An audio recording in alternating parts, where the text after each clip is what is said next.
자리에서 일어서시겠습니다.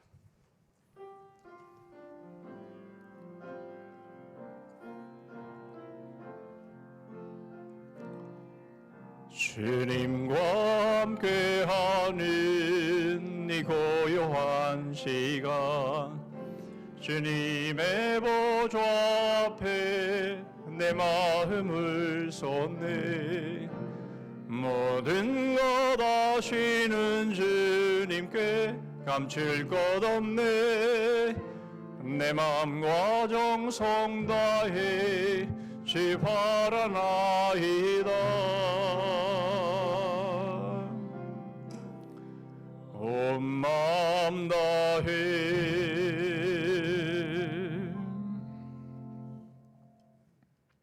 여호와의 인자와 긍휼이 무궁하심으로 우리가 진멸되지 아니함이니이다. 기다리는 자들에게나 구하는 영혼들에게 여호와는 선하시도다. 사람이 여호와의 구원을 바라고 잠잠히 기다림이 좋도다. 주께서 인생으로 고생하게 하시며 근심하게 하심은 본심이 아니시로다.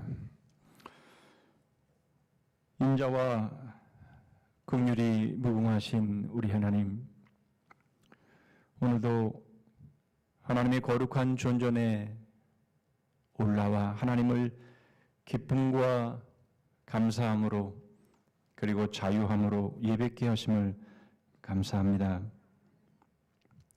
힘들고 어려운 일들이 있었지만, 그리고 그것이 계속되지만, 그러나 그것은 하나님의 본심이 아니심을 믿기에 선하시고 저희들을 구원하시는 하나님만 잠잠히 기다리며 하나님을 예배하오니 저희들을 만나 주시옵소서. 저희들의 예배를 홀로 영광을 거두어 주시옵소서. 예수 그리스도의 이름으로 기도하옵나이다. 아멘.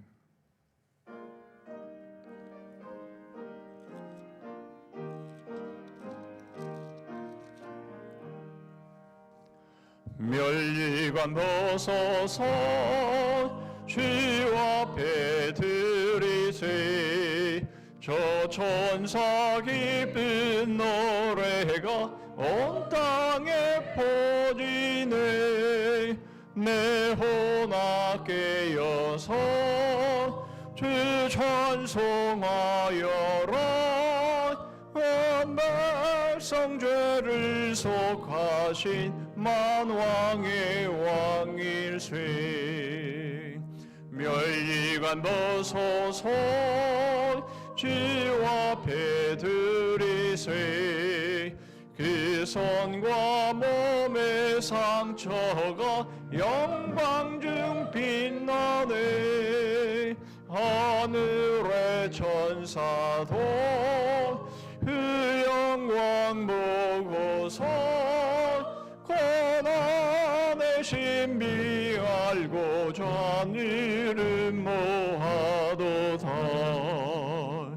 멸류관 벗어서 주 앞에 드리세.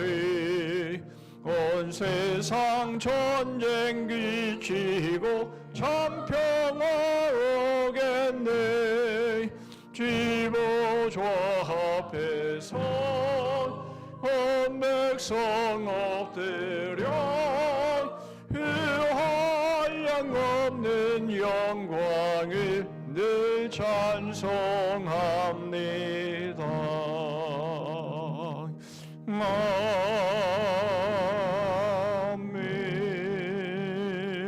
아멘. 교동문 29번 시편 65편을 교독하십니다. 하나님이여 찬송이 시온에서 주를 기다리오며 기도를 들으시는 주여 모든 육체가 주께 나아오리이다.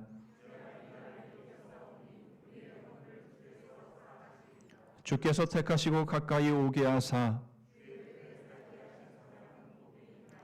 우리가 주의 집 곧 주의 성전의 아름다움으로 만족하리이다.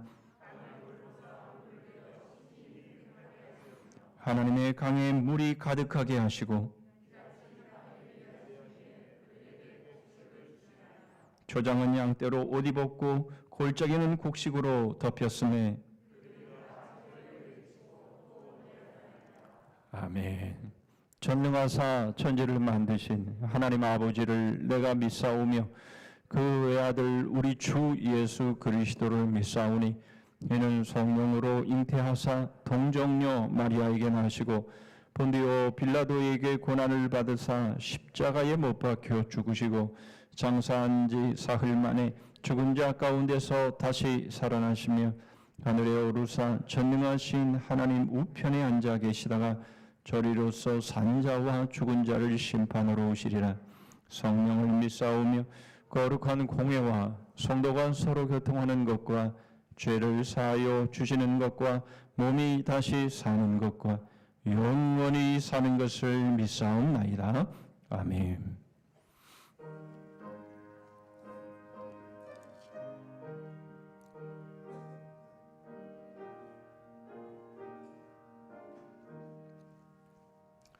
나 주의 도움 받고자 주 예수님께 빕니다. 그 구원 허락하시사 날 받아주소서. 내 모습 이대로 주 받아주소서. 날 위해 돌아가신 주 날 받아주소서. 긴 죄에 빠져 영주그 날 위해 피 흘렸으니 주 영상대로 빚으사 날 받아주소서. 내 모습 이대로 주 받아주소서. 날 위해 돌아가신 주 날 받아주소서. 내 힘과 결심 약하여 늘 깨어지기시니 주 이름으로 구원해 날 받아주소서. 내 모습 이대로 주 받아주소서. 날 위해 돌아가신 주 날 받아주소서. 내 주님 서신 발 앞에 나 그로 엎드렸으니 그 크신 역사 이르게 날 받아주소서. 내 모습 이대로 주 받아주소서. 날 위해 돌아가신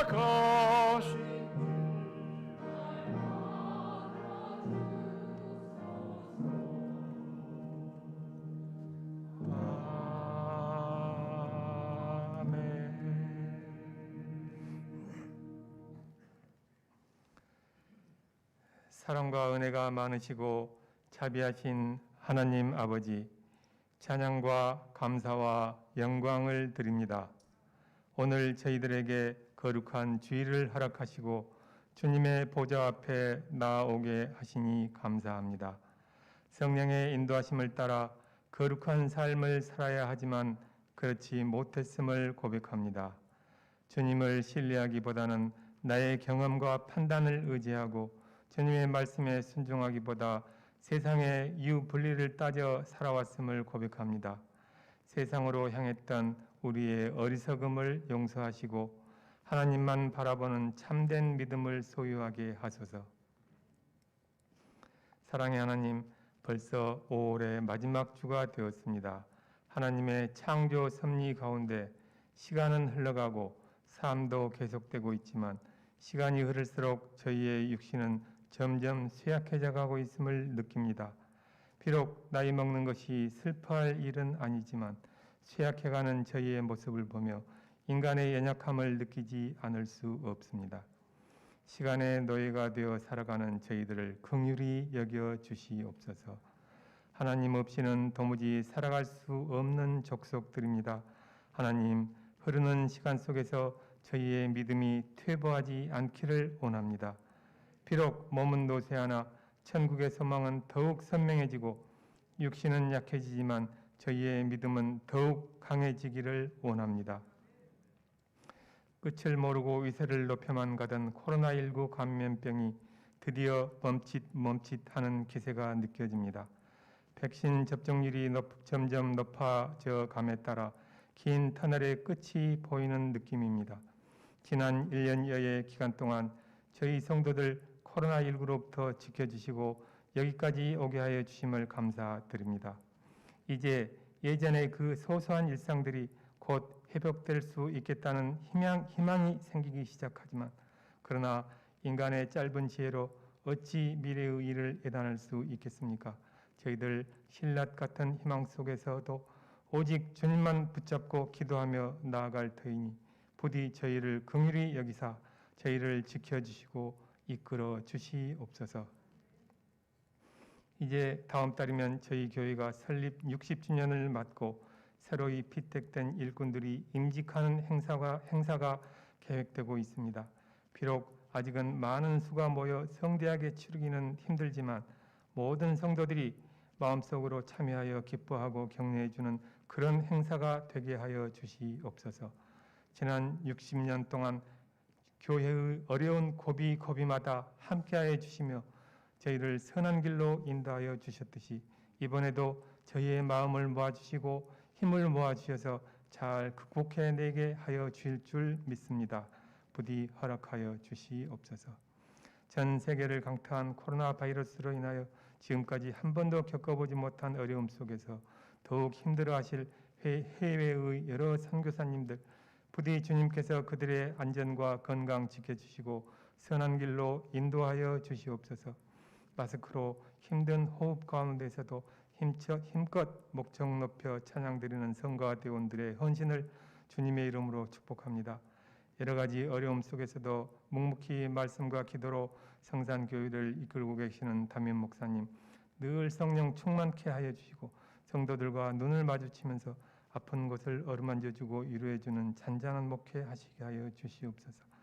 목사님의 말씀에 능력을 가득 실어주셔서 듣는 성도들이 한 주간 세상 속에 살아갈 때 그 말씀의 힘으로 위로받고 힘차게 살아가게 하옵소서.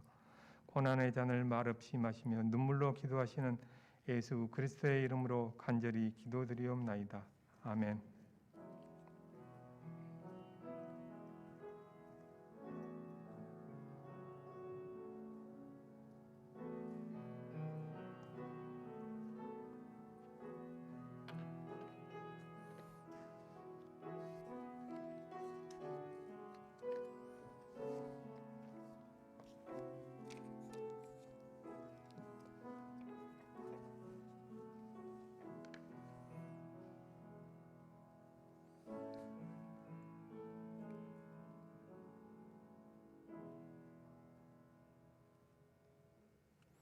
이 시간 우리에게 주시는 하나님의 말씀은 구약성경 잠언 16장입니다. 잠언 16장 1절 말씀부터 15절 말씀까지인데요. 제가 가진 구약성경 927쪽에 있습니다. 잠언 16장 1절부터 15절 말씀까지 제가 봉독합니다. 마음의 경영은 사람에게 있어도 말의 응답은 여호와께로부터 나오느니라. 사람의 행위가 자기 보기에는 모두 깨끗하여도 여호와는 심령을 감찰하시느니라. 너의 행사를 여호와께 맡기라. 그리하면 내가 경영하는 것이 이루어지리라. 여호와께서 온갖 것을 그 쓰임에 적당하게 지으셨나니 악인도 악한 날에 적당하게 하셨느니라. 물은 마음이 교만한 자를 여호와께서 미워하시나니 피차 손을 잡을지라도 벌을 면하지 못하리라. 인자와 진리로 인하여 죄악이 속하게 되고 여호와를 경외함으로 말미암아 악에서 떠나게 되느니라. 사람의 행위가 여호와를 기쁘시게 하면 그 사람의 원수와도 그와 더불어 화목하게 하시느니라. 적은 소득이 공의를 겸하면 많은 소득이 불의를 겸한 것보다 나으니라. 사람이 마음으로 자기의 길을 계획할지라도 그의 걸음을 인도하시는 이는 여호와시니라. 하나님의 말씀이 왕의 입술에 있은즉 재판할 때에 그의 입이 그르치지 아니하리라. 공평한 저울과 접시 저울은 여호와의 것이요 주머니 속에 저울 추도 다 그가 지으신 것이니라. 악을 행하는 것은 왕들이 미워할 바니 이는 그 보좌가 공의로 말미암아 굳게 섬이니라. 의로운 입술은 왕들이 기뻐하는 것이요 정직하게 말하는 자는 그들의 사랑을 입느니라. 왕의 진노는 죽음의 사자들과 같아도 지혜로운 사람은 그것을 쉬게 하리라. 왕의 희색은 생명을 뜻하나니 그의 은택이 늦은 비를 내리는 구름과 같으니라. 아멘.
아멘.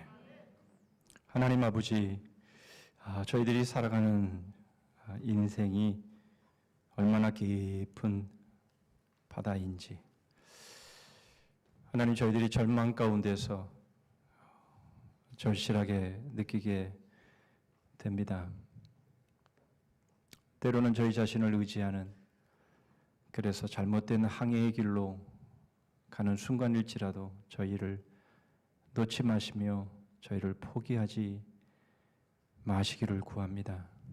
저희와 함께 해주셔서 저희를 깨우쳐 주시고 저희들이 바른 항해의 길로 나아갈 수 있게 하시며, 저희들이 아무리 성공하고 잘했다 할지라도 깊은 그 넓은 인생의 바다에 아주 미미한 부분임을 알아 겸손하게 주님 앞에 엎드리는 믿음의 사람들 되게 하여 주시옵소서.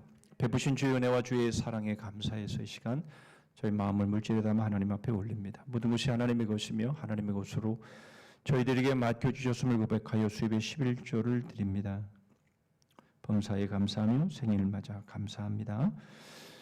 저희들에게 맡겨주신 귀한 비전과 사명 감당을 소원하여 작정한 것 주님 앞에 드립니다. 교회 안팎으로 소외되고 가난한 이들을 위해 저희의 귀한 것 나누오니 주님 받아주시고 기쁨의 제물 삼아 주시옵소서. 여러 종류의 이름으로 하나님 앞에 나아가는 그 마음, 그 중심, 그 삶을 받으시고, 주님, 지난 한 주간도 주의 몸된 교회를 위해서 수고의 땀, 기도의 눈물, 희생의 피를 흘린 성김들을 또한 위로하시며 말씀을 통해 붙잡아 주시고 약속의 말씀 들려주셔서 이 말씀의 모든 것을 걸므로 영원한 60배, 30배, 100배의 열매를 맺는 승리하는 저희들 되게 하여 주시옵소서. 예수 그리스도의 이름으로 기도하옵나이다. 아멘. 경영하는 법을 따로 배운 적도 없는데 어떻게 경영을 깨우치셨나요? 스티브 잡스는 이 질문에 이렇게 대답합니다.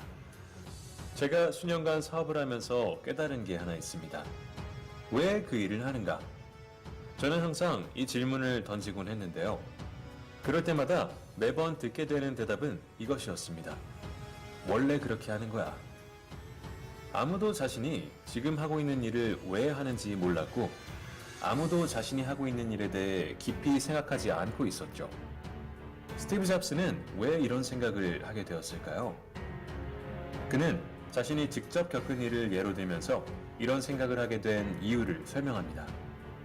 우리가 차고에서 애플 1을 만들 당시에 우리는 필요한 비용을 정확히 알고 있었습니다. 하지만 공장 생산이 가능했던 애플 2 시점에 와보니 회계학에 표준 원가라는 개념이 있더군요. 원가의 표준 수치를 정해놓고 분기 말에 확인된 원가를 그 분산 수치에 따라 조정하는 방식이었습니다. 전 그때 계속 물었어요. 왜 이렇게 하는 거야? 라고요. 하지만 그때마다 원래 그렇게 하는 거야 라는 대답을 들어야 했는데, 제가 한 6개월 동안 이 문제를 파헤쳐보며 알아낸 사실은 이들이 그렇게 하는 이유가 이들이 원가를 정확히 예측할 수준의 여건을 갖추지 못했기 때문이었고, 그렇기 때문에 원가를 어림짐작한 다음 실제 원가와의 차액을 분기 말에 조정하는 것 말곤 대안이 없었다는 점이었습니다. 그리고 그들이 원가를 정확히 예측하지 못했던 이유는 제대로 된 정보 시스템이 구축되지 않았기 때문이었어요. 하지만 아무도 그렇게 대답하지 않았던 거죠. 덕분에 우리는 이후 매킨토시 자동화 공장을 설계할 시점에 이러한 구시대적 개념들을 버릴 수 있었음은 물론이고 비용이 얼만지 정확히 파악할 수 있었습니다. 한치의 오차도 없이 말이죠. 그래서 저는 이처럼 사업계에서 만연한 관념들을 구비설화라고 불러요. 어제 그저께 그래왔으니 계속 그렇게 하는 겁니다.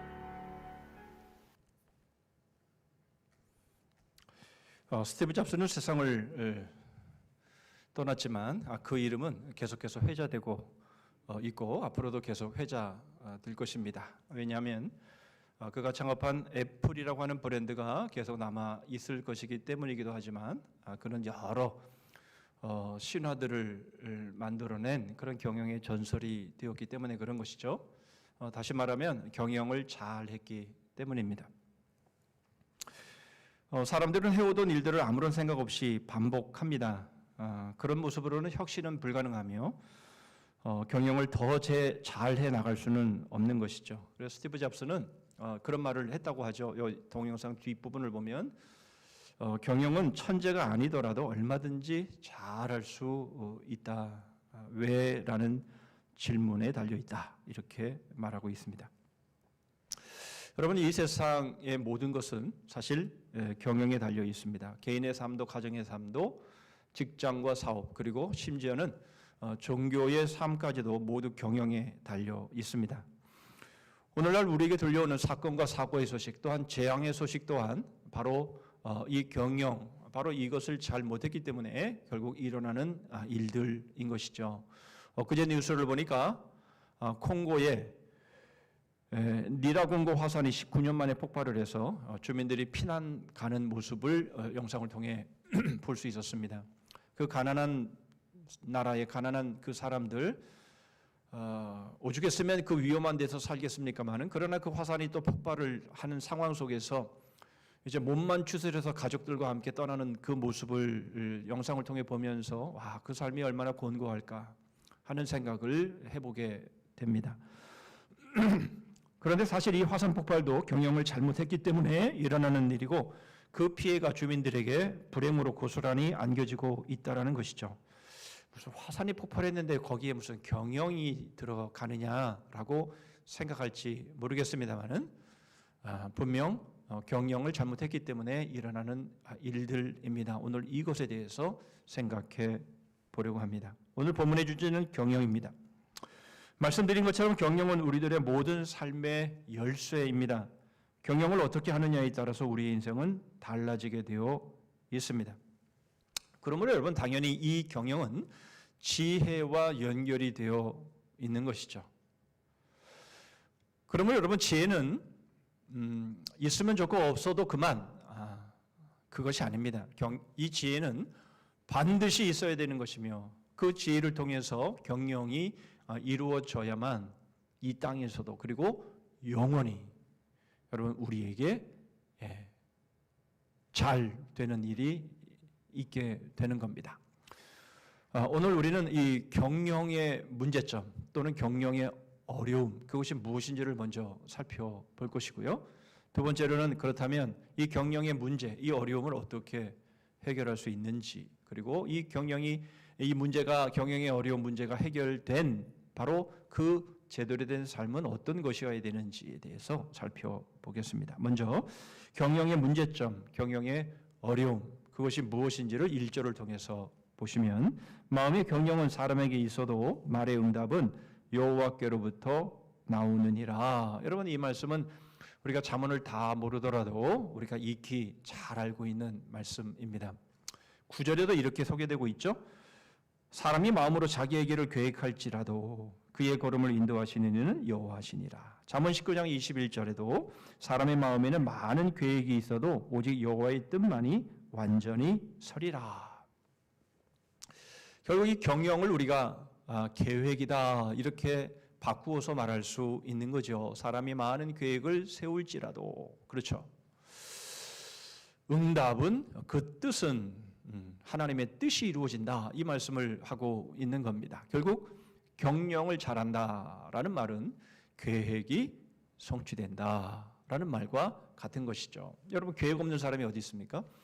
여러분 우리는 다 계획을 세웁니다. 그런데 문제는 무엇입니까? 그 계획이 우리의 뜻대로 안 된다라는 것이죠. 그래서 인생이 어려운 것 아니겠습니까? 우리의 계획대로만 인생이 풀린다면 무슨 사고가 일어나겠습니까? 무슨 사건이 일어나겠습니까? 여러분 재앙이 왜 일어나겠습니까? 우리의 계획대로만 된다면 여러분 문제될 것이 아무것도 없는 것이죠. 이것이 바로 경영의 문제점인 것이죠. 여러분 이것이 경영의 문제점이라고 한다면 우리는 자칫 우리의 경영을 운에 맡길 수 있게 됩니다. 어차피 계획한 것이 내 뜻대로 되지 않는 것이라면 뭐 복불복 아닌가라는 생각을 하게 되기 때문에 그렇습니다. 그런데 그렇지 않죠? 여러분 대학에 가면 경영학과가 있습니다. 그렇죠?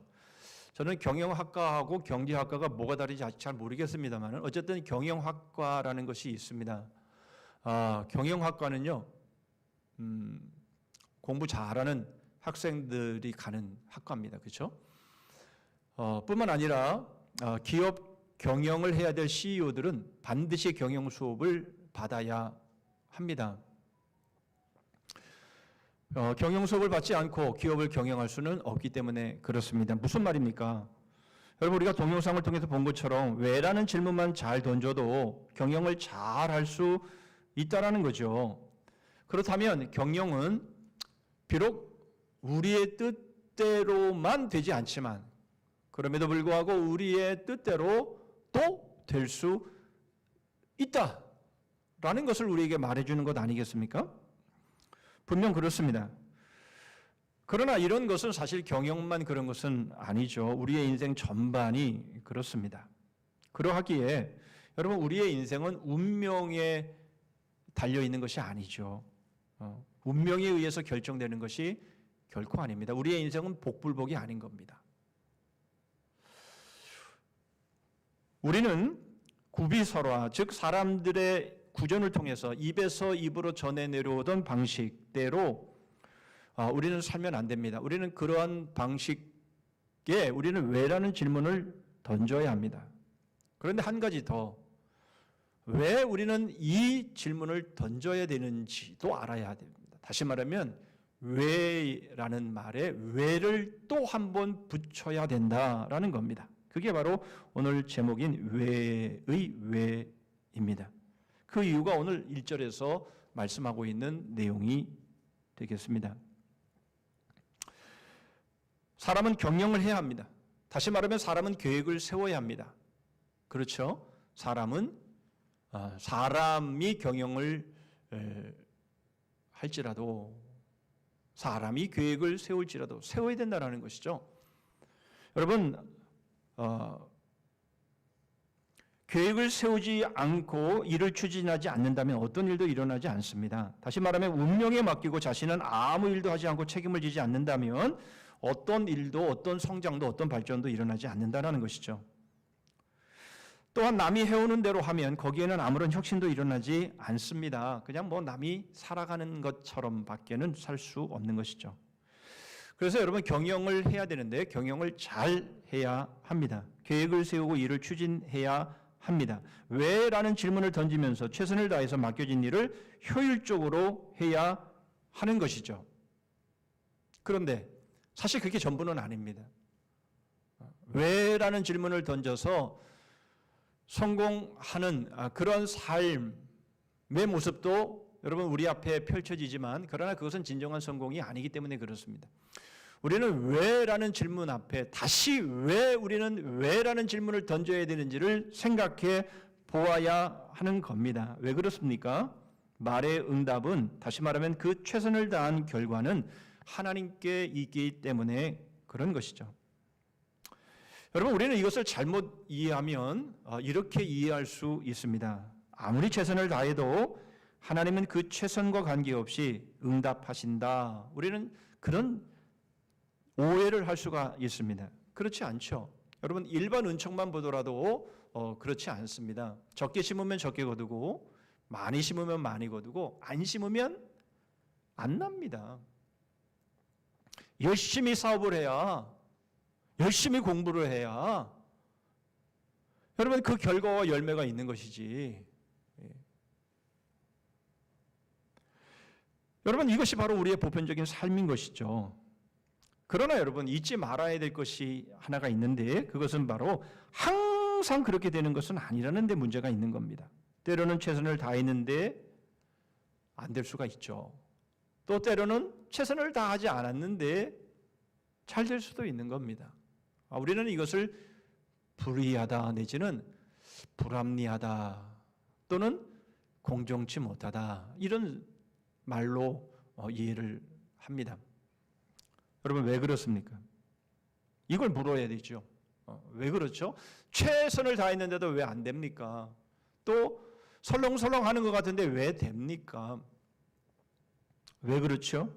우리는 간단히 두 가지 이유를 살펴볼 수 있습니다. 먼저는 하나님이 살아계시기 때문입니다. 무슨 엉뚱한 소리를 하냐? 그러면 하나님이 그러면 불의를 만들고 허용한다라는 얘기냐? 여러분, 그런데 인생이 계획한 대로 다 된다면 말이죠, 하나님의 존재는 의미가 없습니다. 그렇게 되지 않겠습니까? 사람들이 하나님을 믿을 이유가 없게 되는 것이죠. 여러분, 좋은 말로 표현하면 그러므로 하나님은 참 짓궂다, 이렇게도 이야기할 수 있는 겁니다. 하나님의 존재의 의미를 그러면 보이시기 위해서 사람들을 일부러 어렵게 만든다라는 그러한 말로 이해할 수 있기 때문에 그렇습니다. 여러분, 그렇습니까? 그럴 수 없죠. 여러분, 사람들이 만들어낸 신화를 보면 그런 신들에 대한 이야기가 나옵니다. 아니, 전부가 그렇습니다. 그러니까 사람들이 만들어낸 신은 전부 그런 신입니다. 그러나 우리가 믿는 하나님은 그런 신이 아니죠. 그런 신일 수 없습니다. 우리가 믿는 하나님은 사랑 그 자체이신 하나님이고, 우리가 믿는 하나님은 결코 모순이 없으신 분이시고 회전하는 그림자도 없으신 분이시기 때문에 그렇습니다. 여러분, 우리가 믿는 하나님에게 마치 희루라기만한 모순 하나라도 발견이 된다면 그분은 우리가 믿는 하나님이 아닙니다. 그분에게는 모순이 있을 수가 없습니다. 그러므로 하나님께서 불의하시고 하나님께서 불합리한 일들을 허용하시는 것이 아니다 라는 겁니다. 그러나 그럼에도 불구하고 여러분, 하나님이 살아 계시기 때문에 사실 우리가 최선을 다해도 그 최선의 결과가 안 될 수도 있고, 설렁설렁을 한다 해도 그 결과가 좋게 되어질 수 있는 것이죠. 그렇다면 뭐 때문에 이런 일이 벌어집니까? 그것은 우리가 죄인이기 때문에 그렇습니다. 여러분, 그 모습을 2절에서 이렇게 소개를 하고 있습니다. 사람의 행위가 자기 보기에는 모두 깨끗하여도 여호와는 심령을 감찰하시느니라. 여러분, 우리는 지난주에 욥에 대한 말씀을 함께 나눴습니다. 욥이 얼마나 의로운 사람인지, 정말 욥은 의로운 사람이었습니다. 그런데 문제가 뭐였습니까? 욥의 자신의 의의가 하나님의 의의보다 더 낫다, 자기가 더 의롭다, 이렇게 한 것이 문제가 된 것이죠. 여러분, 그러므로 이 2절의 말씀은 사실 욥기 전체의 주제 구절이다, 이렇게 말을 해도 맞을 겁니다. 자신이 보기에는 깨끗합니다. 자기 자신이 보기에는 바릅니다. 그러나 자기 자신이 보기에는 그런 것 같은데, 그러나 하나님 앞에서 그 심령이 결코 그럴 수 없다라고 하는 것을 말씀하고 있는 것이죠. 그것의 증거가 3절입니다. 너의 행사를 여호와께 맡기라. 그리하면 내가 경영하는 것이 이루어지리라. 이 말씀은 무슨 말씀입니까? 이 말씀의 의미를 한 걸음 더 들어가서 보면, 우리의 삶에서 우리 자신이 하나님께 우리의 경영을 맡겨드리지 않는 것, 우리의 행사를 맡겨드리지 않는 이유가 뭐냐? 우리가 하나님보다 더 잘할 수 있다라고 생각하기 때문에 그렇다라는 겁니다. 사실 우리들의 삶을 들여다보면 우리가 하나님보다 더 탁월하고 하나님보다 더 잘할 수 있고 하나님보다 더 지혜롭고, 그렇기 때문에 이것은 하나님께 맡기면 안 되고, 이거는 내가 해야 돼, 나의 지혜로 해야 돼, 나의 경험으로 해야 돼, 이렇게 우리가 생각을 했기 때문에 우리들의 삶 전반을 보면 그렇죠. 예. 하나님의 말씀과 하나님의 지시대로 하지 않고 내 생각대로, 내 방법대로, 내 경험대로, 내 지혜로 그 일을 함으로 얼마나 많은 일들을 그르치고 상처 주고 망쳤는지를 우리는 보게 되는 거죠. 여러분, 무엇입니까? 인간이 하나님보다 더 잘할 수 있다라는 것, 그래서 저지르는 것, 그것이 죄라는 겁니다. 우리는 경영을 잘하기 위해서 우리는 왜라는 질문을 던져야 되는데, 그런데 이 왜라는 질문을 왜 던져야 하는지를 알아야 되는 이유가 거기에 있는 겁니다. 바로 진정한 경영의 문제점은 내가 하나님보다 더 잘할 수 있다, 그렇게 생각하는 것이다 라는 겁니다. 두 번째로 경영의 문제점을 알았으면 어떻게 이 경영의 문제점을 해결해야 하며 이 경영을 잘 해나갈 수 있는지를 6절을 통해서 보시죠. 인자와 진리로 인하여 죄악이 속하게 되고 여호와를 경외함으로 말미암아 악에서 떠나게 되느니라. 여러분, 이미 답은 나와 있습니다. 어떻게 하면 경영을 잘할 수 있습니까? 여호와를 의지하면 되는 것이죠. 여호와께 맡기면 되는 것이죠. 내가 하나님보다 잘할 수 있어. 결국 그러다가 죄를 짓게 되고 그러다가 결국 일을 망치는 것 아닙니까? 아닌데요. 저는 지금까지 잘해왔는데요. 이렇게 여기까지 온 것은 참 나의 능력에 비해서는 정말 내가 잘 된 것이라고 생각하는데요 라고 생각하시는 분이 꼭 계실지 모르겠습니다. 그건 상대적인 거죠. 사실은 하나님께 맡기면 더 잘 될 수 있었는데 내 생각대로 하다가 그냥 요 정도 된 것 아니겠습니까? 하나님이 요 정도라도 허용해 주신 것이 아니겠습니까? 자, 그런데 문제는 뭐냐면 여호와께 나의 행사를 맡기고 여호와를 의지하면 되는데, 여러분, 이게 쉽지 않다라는 겁니다. 왜 쉽지 않을까요? 사도 바울은 에베소서 4장 17절 18절에 이런 말씀을 합니다. 그러므로 내가 이것을 말하며 주 안에서 증언하노니 이제부터 너희는 이방인이 그 마음에 허망한 것으로 행한 같이 행하지 말라. 그들의 총명이 어두워지고 그들 가운데 있는 무지함과 그들의 마음이 굳어짐으로 말미암아 하나님의 생명에서 떠나 있도다.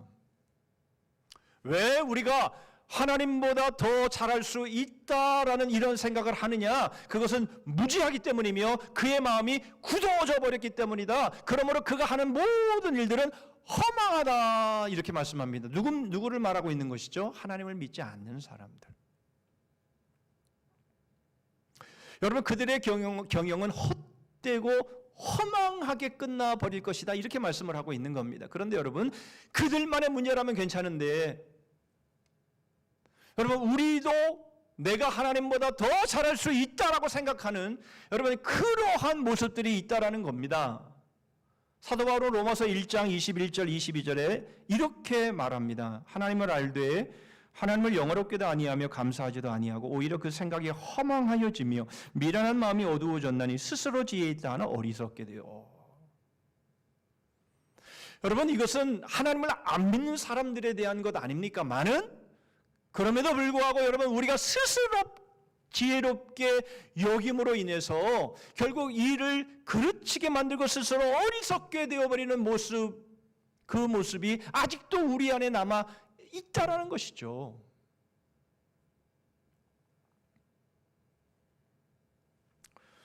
여러분, 그것은 지혜가 아니라는 겁니다. 스스로 지혜롭다라고 생각을 하지만 그것은 잠언에서 말씀하고 있는 지혜가 아니다라는 것이에요. 사실 여러분, 우리가 스티브 잡스 같은 사람들 보면 얼마나 지혜롭습니까? 사람들이 얼마나 동경하고 그가 하는 일들을 흉내내려고 하고, 여러분 그렇게 하지 않습니까? 여러분, 우리가 보기에는 지혜로운 것 같습니다. 그러나 잠언이 말씀하고 있는 그런 지혜는 아니라는 거예요. 왜요? 왜 그렇습니까?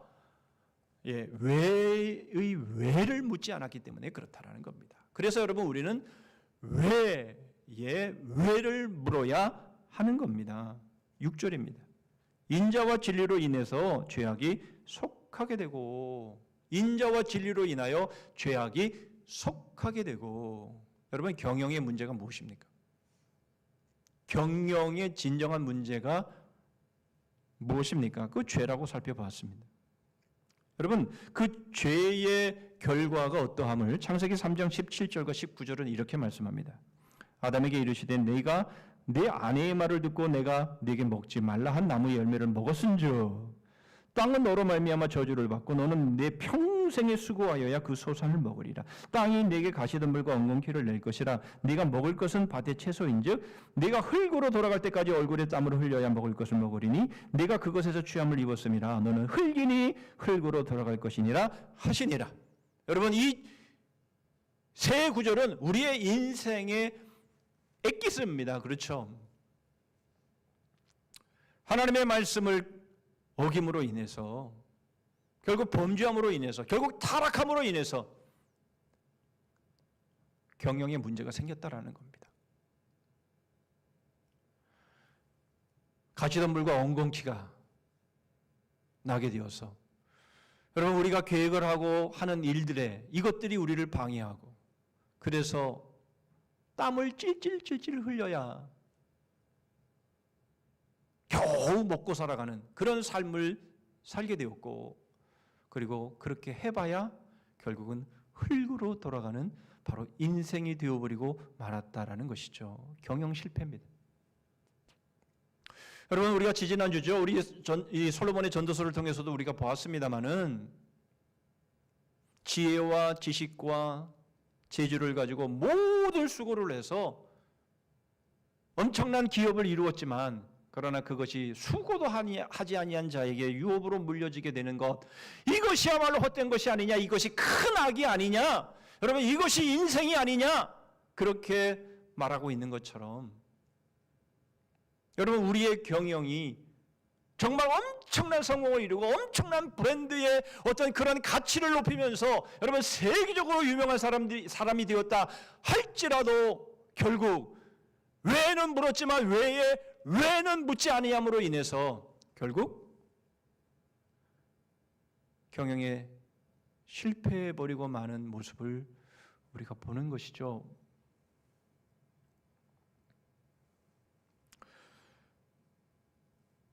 그런데 여러분, 인자와 진리로 인해서 죄악이 속하게 된 겁니다. 다시 말하면 여러분, 이 경영의 진정한 문제였던 이 죄의 문제가 인자와 진리로 말미암아 해결이 되었다라고 말씀하고 있는 겁니다. 여기서 인자와 진리란 예수 그리스도의 십자가이며 바로 하나님의 공의와 사랑이 십자가에서 해결되어진 바로 하나님의 공의와 하나님의 사랑이 하나로 만남으로 인해서 죄의 문제가 해결되어진 사건을 우리에게 말씀하고 있는 것이죠.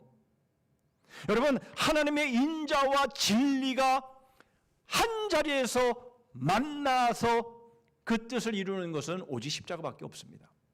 이 세상에 어느 모습을 보십시오. 공의와 사랑이, 인자와 진리가 한 장소에서 이루어지는 사건이 어디에 있습니까?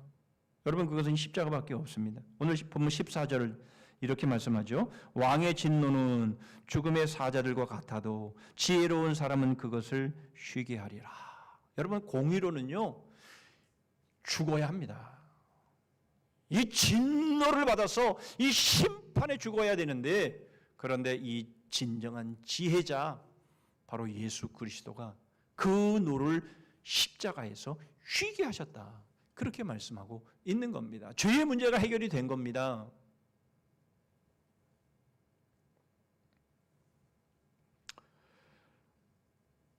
여러분, 경영의 최고의적인 죄의 문제가 해결이 되었습니다. 여러분, 그런데 물론 문제가 하나가 있습니다. 전혀 방해가 없는 것은 아닙니다. 여러분, 그것이 4절에 이렇게 소개가 되고 있죠. 여호와께서 온갖 것을 그 쓰임에 적당하게 지으셨나니 악인도 악한 날에 적당하게 하셨느니라. 여러분, 하나님께서 온갖 것을 만드셨는데요, 악인도 적당하게 그 일을 하게 하신다라는 겁니다. 이게 무슨 말입니까? 여러분, 예수님이 십자가를 지신 그 상황을 보면 우리는 이해할 수 있습니다. 여러분, 그 당시에 산헤드린 공의회의 이 종교 지도자들이 예수님을 십자가에 넘기지 않습니까? 그리고 세상의 권력자인 빌라도 총독이 예수님을 십자가에 넘겨줍니다. 그렇죠. 그리고 예수님의 제자 중 하나인 가룟 유다가 예수님을 은 30에 넘기지요. 그래서 예수님께서 십자가에서 죽으신 것 아닙니까? 그런데 여러분, 예수님이 십자가에서 죽으셨기 때문에 우리가 구원받은 거죠. 하나님의 뜻이 이루어진 것이죠. 여러분, 우리의 삶 가운데에 여러분 방해꾼이 있습니다. 악인이 있습니다. 그런데 여러분, 그러한 악인들이 우리를 방해하는 것 같지만 그러나 그것은 우리를 방해하는 것이 아니라 오히려 우리의 경영을 이루는 것이다, 이렇게 말씀을 하고 있는 거예요. 적당히 하나님은 그 악인들을 사용하신다, 그 말씀을 하고 있는 것입니다. 그러므로 여러분, 우리의 경영은 반드시 주 안에서 이루어지게 되어 있다라는 겁니다. 악인들은 어떻게 됩니까? 5절입니다. 물은 마음이 교만한 자를 여호와께서 미워하시나니 피차 손을 잡을지라도 벌을 면하지 못하리라. 여러분, 성경에는 이러한 사건들이 얼마나 많은지 모릅니다. 이스라엘을 심판하시기 위해서 몽둥이로 아수르도 들고 바벨론도 들어서 사용하시지만 그러나 결국 그들은 그들의 죄로 인해서 다 하나님의 심판을 받게 될 것이다라고 선지서는 예언을 하지요. 여러분, 이 세상의 모든 모습도 마찬가지인 것이죠. 여러분, 악인들이 득세하고 악인들이 손을 잡고 하나님의 뜻에 대해서 맞서보려 하지만 그러나 그것을 통해서 하나님은 하나님의 뜻을 이루시고 그들은 반드시 벌을 받게 되어 있다라고 말씀하고 있는 겁니다. 여러분, 그러므로 악인들에 대해서는 여러분 너무 신경 쓰지 마셔도 됩니다. 하나님이 알아서 벌을 내리실 것이기 때문에 그렇습니다. 분명한 것은 무엇입니까? 여러분, 경영의 가장 최고의 적인 방해물인 죄의 문제가 십자가에서 해결이 되었습니다. 우리의 삶의 곳곳에서 우리를 방해하는 사람들이 나선다 할지라도 그러나 하나님은 그 사람들을 통해서, 그 일들을 통해서 오히려 우리의 경영을 이루실 것이다 라는 것입니다. 반드시 그렇게 될 것을 말씀하고 있는 겁니다. 그렇다면 이제 제대로 된 경영의 삶을 보시죠. 10절입니다. 하나님의 말씀이 왕의 입술에 있은즉 재판할 때에 그의 입이 그르치지 아니하리라. 종종 말씀을 드리지만 하나님은 이 재판에 대해서 아주 중요하게 여기시죠. 하나님은 공의의 하나님이시기 때문에 그렇습니다. 12절입니다. 악을 행하는 것은 왕들이 미워할 바니 이는 그 보좌가 공의로 말미암아 굳게 서민이라. 여러분, 하나님께서 왜 왕을 세우셨는지, 왜 권세자들을 세우셨는지를 분명히 보여주시고 있는 겁니다. 그것은 공의를 세우라는 거예요. 다시 말하면 질서를 세우라는 겁니다. 여러분, 이들이 없게 되면 무질서한 세상 가운데에 삶이 불가능하기 때문에 하나님은 공의를 세우라고 이 왕도 세우고 이 권세자들을 세우시는 것이죠. 그게 성경이 말씀하고 있는 아주 중요한 가르침입니다. 그런데 말이죠, 왕이 있는데도 불구하고 불의합니다. 권세자들이 있는데도 불구하고 무질서합니다. 여러분, 이렇게 되면 안 되죠. 그건 하나님이 왕을 세우고 권세자들을 세우신 그 의도와는 다른 겁니다. 여러분, 이 세상이 여기까지 온 것은요, 하나님께서 공의로 이 세상을 심판해 오셨기 때문에 여기까지 온 거지. 만약 하나님이 공의를 세우지 않았다면 이 세계는 벌써 망해도 벌써 망했습니다. 우리는 역사를 통해서 한번 쭉 돌아보면 그래서 뭐 1차 세계대전, 2차 세계대전 뭐 다 그래서 뭐 좋은 편에서 이겨서 우리가 여기까지 왔지라고 우리는 생각할지 모르지만 여러분, 하나님이 공의를 세우셨기 때문에 우리가 여기까지 온 겁니다. 그런데 만일 이 공의가 세워지지 않아서 무질서하게 되면 어떻게 되겠습니까? 하나님은 그들에게 권세를 맡기실 수 없죠. 심판하실 수밖에 없는 겁니다. 여러분, 동성애가 그 중에 하나입니다. 여러분, 동성애는 물론 세상적인 관점에서 볼 때는 그것이 성소수자의 모습이라고 말할 수 있겠지만 성경에 말씀하고 있는 것은 그것은 불의입니다. 여러분, 그런데 그것이 의가 되고 오히려 그것이 불의하다라고 말하는 성경의 의가 불의가 되어버린다면 여러분, 이 세상은 잘못되는 것이며 무질서하게 되는 것이며 이 세상은 결국 심판을 받게 되는 것이죠. 그렇다면 우리가 분명하게 우리의 믿는 그리스도인들의 경영의 원리가 무엇인지를 우리가 분명히 알 수 있습니다. 뭡니까? 공의입니다. 11절입니다. 공평한 저울과 접시 저울은 여호와의 것이요 주머니 속의 저울추도 다 그가 지으신 것이니라. 여러분, 하나님을 믿고 하나님의 아들을 믿는 우리 그리스도인들, 십자가로 인해서 인자와 진리를 통해서 여러분 우리의 죄의 문제를 해결해 주신 바로 이 주님이 우리의 머리이신 이 삶을 살아가는 사람들은 공의입니다. 공의입니다. 여러분, 바로 이러한 삶을 하나님은 인정하시고 기뻐하십니다. 13절입니다. 의로운 입술은 왕들이 기뻐하는 것이요 정직하게 말하는 자는 그들의 사랑을 입느니라. 여러분, 하나님이 세우신 원리, 여러분 이것은 공의를 행하고 정직하게 행해야만 그것이 사랑을 받고 기뻐하심을 받는 삶인 것입니다. 우리는 자칫 은혜를 잘못 이해할 때가 있습니다. 은혜는 무한정 잘못해도 무한정 용서하는 것이 은혜라고 생각할 때가 있습니다. 그리고 아무것도 뿌리지 않았지만 엄청난 수확을 거둘 수 있다라고 우리가 은혜를 잘못 오해한다라는 것이죠. 여러분, 은혜는 그런 것이 아닙니다. 여러분, 만일 그렇다면 말이죠, 마태복음 25장에서 한 달란트 맡은 자, 악하고 게으른 종이었던 바로 이 한 달란트 맡은 자를 하나님이 용서하셔야 합니다. 악하고 게으른 종아, 그 종을 어두운데 영원토록 이를 갈미 있는 그곳에 하나님은 버리시면 안 되는 거죠. 그런데 여러분, 성경은 그 한 달란트 맡은 자를 악하고 게으른 종이라고 말씀하시고 그를 지옥에 던지십니다. 여러분, 은혜는요, 경영의 삶을 제대로 할 수 있도록 주시는 하나님의 선물입니다. 우리는 그것을 5달란트 맡은 자와 2달란트 맡은 자의 모습을 통해서 확인하게 되죠. 여러분, 5달란트 맡은 자는 5달란트를 남겼습니다. 2달란트 맡은 자는 2달란트를 남겼습니다. 여러분, 무슨 말입니까? 5달란트 맡은 자는 장사해서 5달란트를 남길 수밖에 없었고요. 2달란트 맡은 자는 장사해서 2달란트를 남길 수밖에 없었습니다. 왜 그렇습니까? 그 앞에 거치는 것이 없어졌기 때문에 그런 것이죠.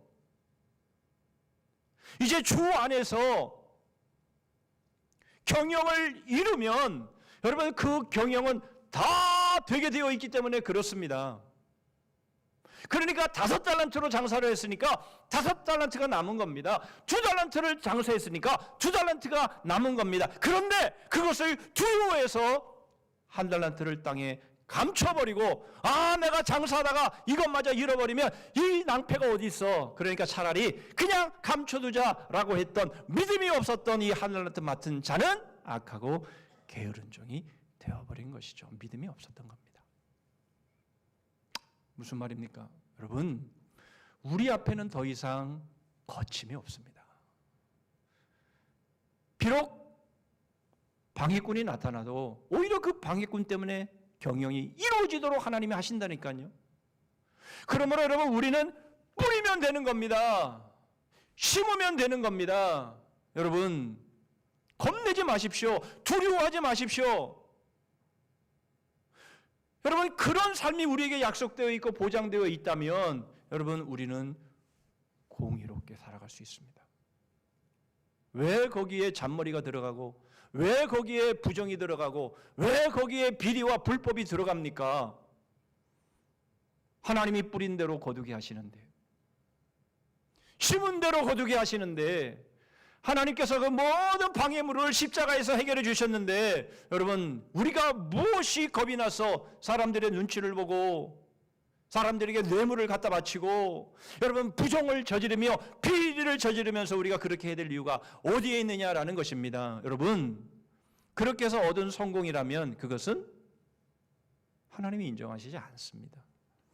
8절입니다. 적은 소득이 공의를 겸하면 많은 소득이 불의를 겸한 것보다 나으니라. 여러분 설사 우리가 2달란트를 가지고 받아서 장사를 했는데 1달란트를 남겼어도 괜찮다라는 겁니다. 그럴 수 있는 것 아니겠습니까? 그러나 중요한 것은 여러분 우리가 뿌린 것들은 반드시 열매로 거두게 되어 있어요. 하나님이 그것을 예수 그리스도를 통해서 다 이루어 주신 겁니다. 그러므로 여러분 뿌리셔야 합니다.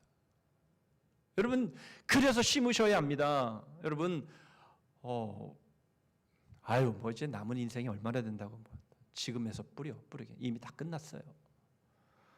그러지 마십시오. 여러분 뿌린 대로 거둡니다. 근데 문제는 여기서만 끝나면 괜찮은데 여기서만 끝나는 게 아니라 그것이 영원으로 이어지기 때문에 그런 겁니다. 뭐 이대로 살다가 죽지 뭐 얼마나 남았다고. 이렇게 끝나면 된다니까요. 그런데 여기서 그렇게 끝나는 것이 아니라 이것이 영원으로 이어지기 때문에 여러분 우리는 그렇게 살면 안 된다라는 것이에요. 그러니까 여러분 목사님 지금 뭐 섣불리 하다가 그래도 그나마 조금 있는 거 그거 망해버리면 어떻게 합니까? 그런 말씀 아니라는 거 아시죠?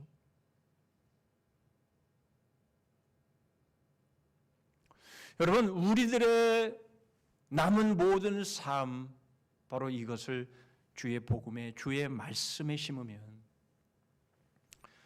여러분 그것은 영원한 하나님의 열매로 하나님의 상급으로 우리에게 반드시 주십니다. 거기는 실패가 없습니다.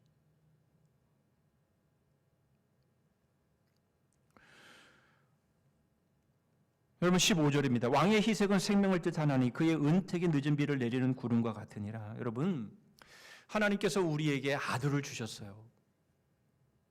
하나밖에 없는 하나님의 아들을 주셨습니다. 여러분 그 나머지의 것들을 왜 아끼시겠느냐?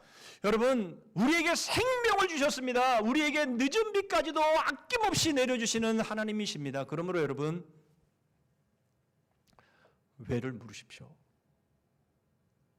구비설화에 그냥 적응해서 그냥 남들이 사는 것처럼 사람들이 사는데 그냥 그렇게 사는 거지 그렇게 살다가 가는 거지 그렇게 살지 말고 여러분 왜 그렇게 살아야 되는지를 묻고 그리고 왜 그렇게 살아야 되는지에 대해서 우리는 또 왜를 물어서 우리에게는 영원한 하나님의 나라가 우리를 기다리고 있음을 기억하셔서 이 땅에서 끝나는 인생이 아니라 이 땅에서 성공으로 끝나는 인생이 아니라 영원한 승리를 얻어야 될 그 경영을 우리가 해야 되기. 여러분 우리는 이 땅에서의 잘됨의 왜만을 묻지 말고 그 외에 또 왜를 물으셔서 영원한 경영의 승자들이 되시기를 주님의 이름으로 축복합니다. 기도하겠습니다. 하나님 아버지 저희들이 스스로 지혜로운 척하면서 저희들의 능력이 하나님의 능력보다 더 나은 것처럼 그렇게 행세할 때가 얼마나 많았는지 모릅니다. 그래서 섣불리 죄도 짓고 섣불리 부정도 비리도 잘못도 해온 저희들입니다. 저희들이 무지하고 마음이 굳어져서 허망한 일들을 했습니다. 그러나 하나님 이제 예수 그리스도 안에서 더 이상 그런 삶 살지 않게 하시고 주님 이제 죄의 문제를 해결하시고 방해자까지 그를 통해서 하나님의 경영이 이루어지게 하심을 바라보면서 주님 저희들의 남은 인생을 심게 하여 주시옵소서. 저희의 인생을 저희들의 남은 모든 삶을 주님 복음에 심게 하여 주시옵소서. 영원한 경영의 승자가 될 수 있도록 하나님 저희들이 오늘도 깨어 있고 주님 걸어가신 바로 그 길을 향해서 걸어가는 믿음의 사람들 되게 하여 주시옵소서. 예수 그리스도의 이름으로 기도하옵나이다. 아멘.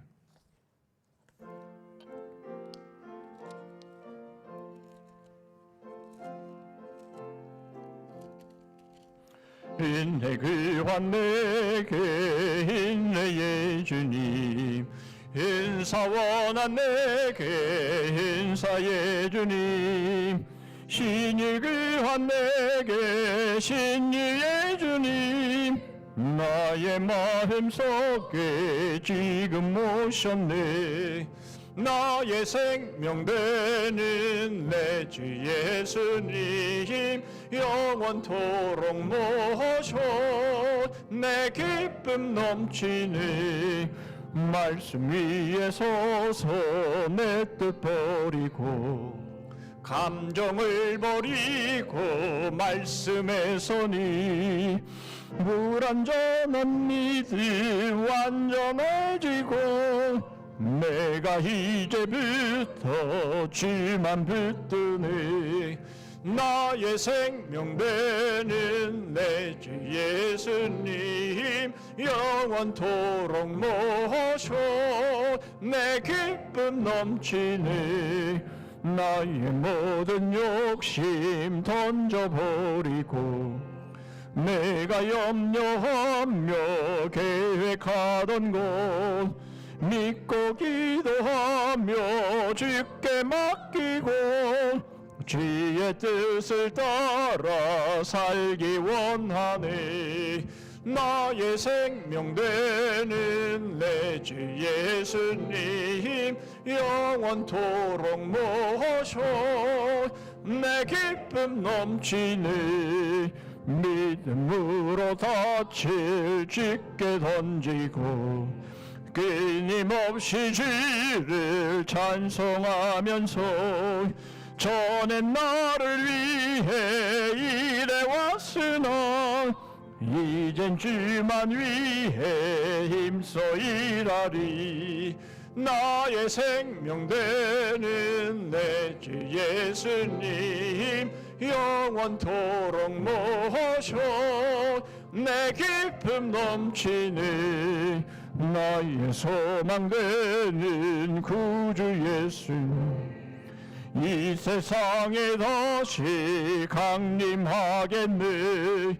나의 등불 밝혀 손에 들고서 기쁨으로 주를 맞이하겠네. 나의 생명 되는 내 주 예수님, 영원토록 모셔 내 기쁨 넘치네. 기도하십니다. 너의 행사를 여호와께 맡기라.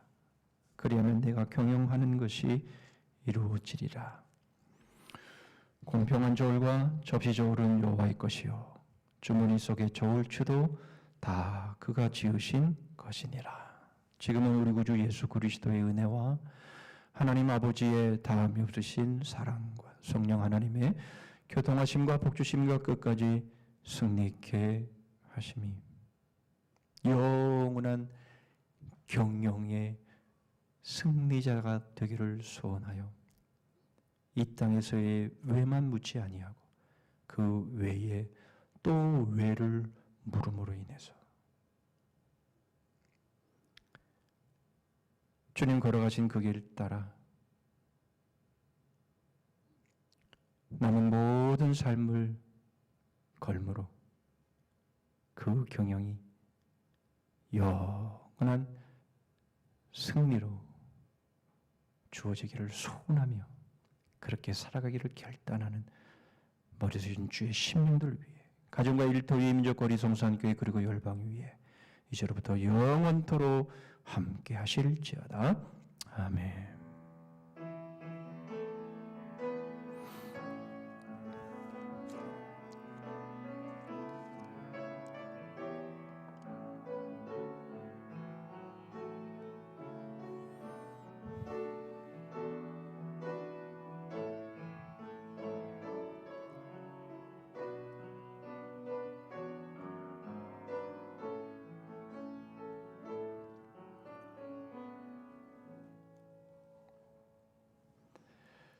몇 가지 교회 소식 나누겠습니다.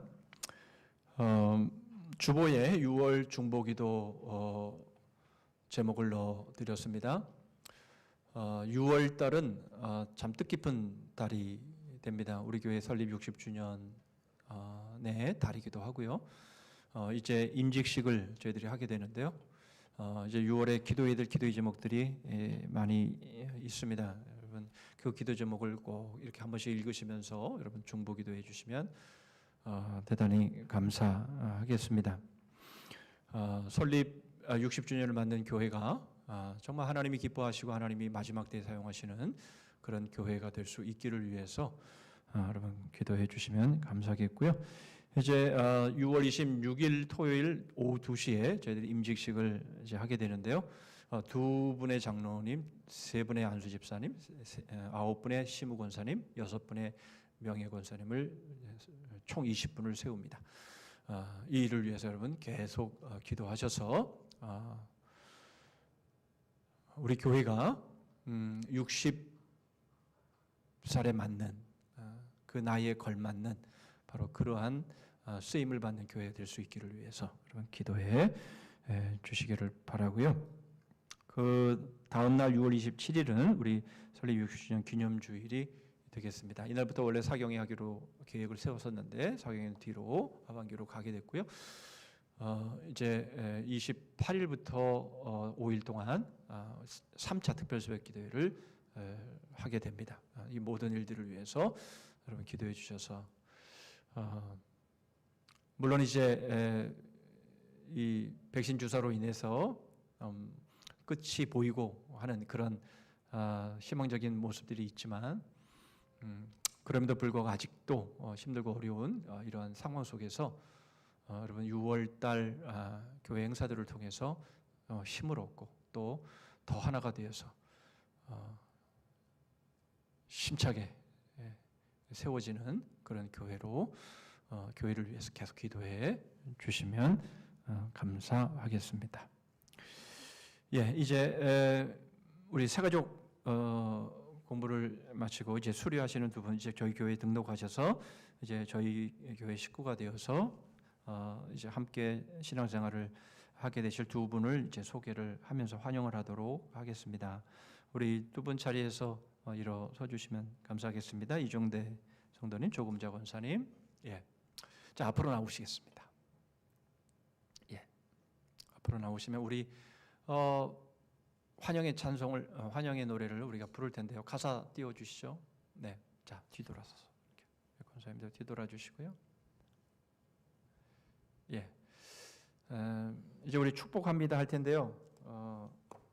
그 전에 우리 선물 교회에서 준비한 선물 액자하고 성경책 드리고 꽃다발 꽃 준비됐죠?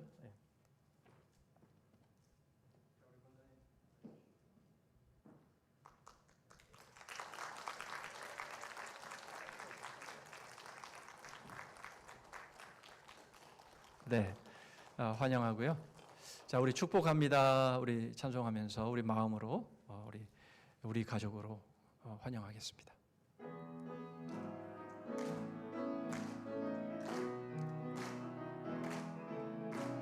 축복합니다. 주님의 이름으로 축복합니다. 주님의 사랑으로 God bless you. God bless you. 축복합니다. 주님의 사랑으로 환영합니다. 축복합니다. 예, 들어가셔도 되겠습니다. 예, 우리 다 자리에서 일어서시겠습니다. 자, 연구표 하시죠. 시작. 복음의 기쁨으로 웃음꽃을 피우자. 주 안에서 예, 주제 찬송하겠습니다.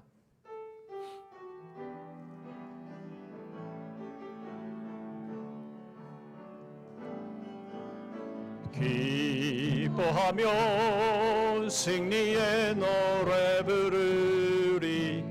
귀 백성 주가 회복시키시네.